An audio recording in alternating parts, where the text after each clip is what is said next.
What's up, Internet world? This is the Kickin lawyer, Jerry Mason.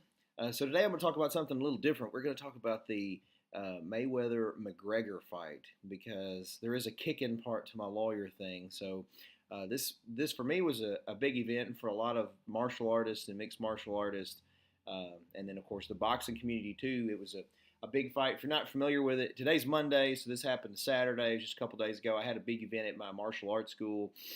So we have a law firm if you need legal services, but we also have a martial arts school, I guess, to help you get into needing the legal services. But anyway, so the fight happened Saturday night. And part of the reason it was, so I had a lot of people show up. We aired it for free on a big 8x10 screen at my martial arts school. And we teach mixed martial arts, and I've fought in mixed martial arts, and I have a lot of students that have done mixed martial arts and traditional martial arts. So we've done that for 20 years or so. And so obviously we were pulling for Conor McGregor in the fight. And so people that aren't familiar with the sports were curious as to why it was such a big deal.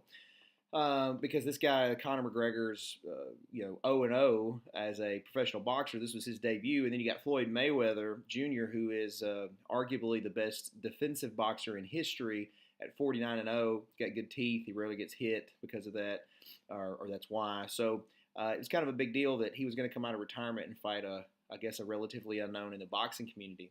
But the reason it was a big deal is because, Floyd Mayweather is supposed to be one of the best, if not the best, that boxing has to offer. And he's still, even though he's 40, he's still in really good shape, still can hang. He had the big Manny Pacquiao fight back a couple of years ago and beat him. So he's a very renowned boxer. And then you've got Conor McGregor, who on the MMA side is just a skyrocketing star. He holds first fighter in UFC history to ever hold two different weight division titles. The 45 and 55 pound belts. He'll fight anybody. He's fought up to 170, and honestly, he would probably fight folks bigger than that if Dana White would let him.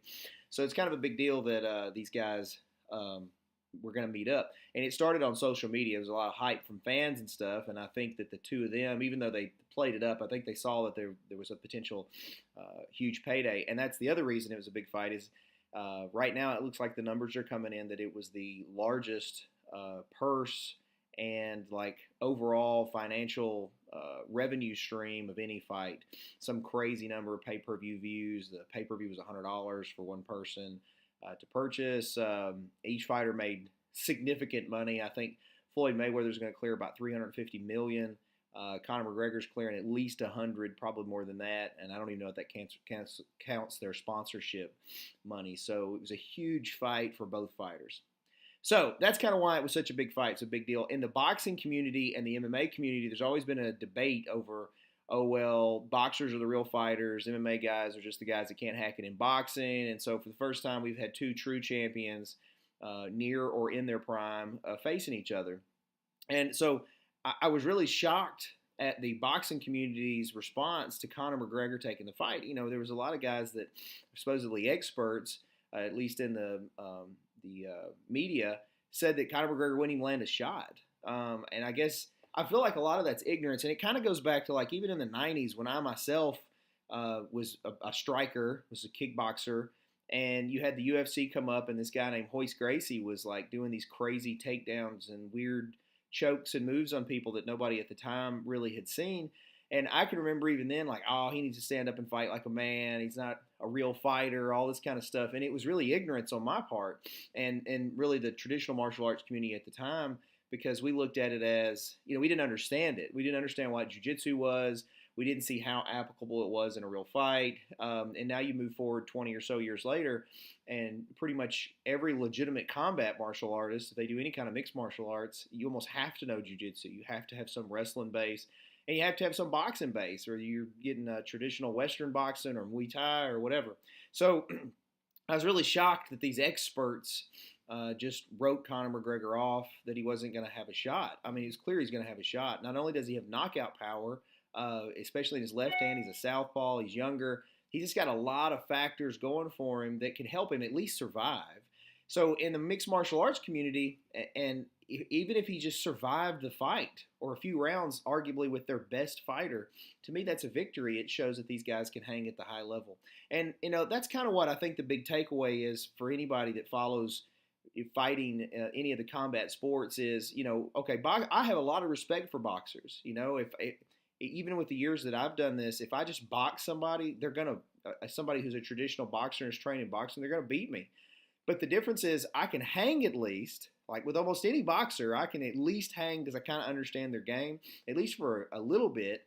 And then the knowledge curve of the other ranges of combat, whether it be wrestling or jiu-jitsu or whatever, it changes what a mixed martial artist can do. So not only can a mixed martial artist like Conor McGregor hang and really beat a few rounds. I mean, a lot of people had it even going into the ninth. They had it 4-4 on the cards. He was hanging with the best in the world in his domain in boxing.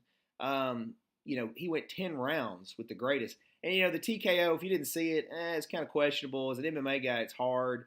Boxing's a little different. They'll stop him sooner, I guess. We wanted to see him hit the ground or at least get a 10 count, but it is what it is. He definitely was fatigued. And even though if he didn't put him out in the 10th, he probably would have put him out in the 11th just on fatigue, really not so much on pain. But it was a really good fight. Also, it was a much better fight than the other boxing fights. Like at my place, nobody was paying attention for the other boxing bouts, the undercard. It was just, to us, our perspective as MMA folks, it was just boring because they're using one weapon. They hug on each other a lot. There's just it's just not as exciting in our perspective as these MMA fights are.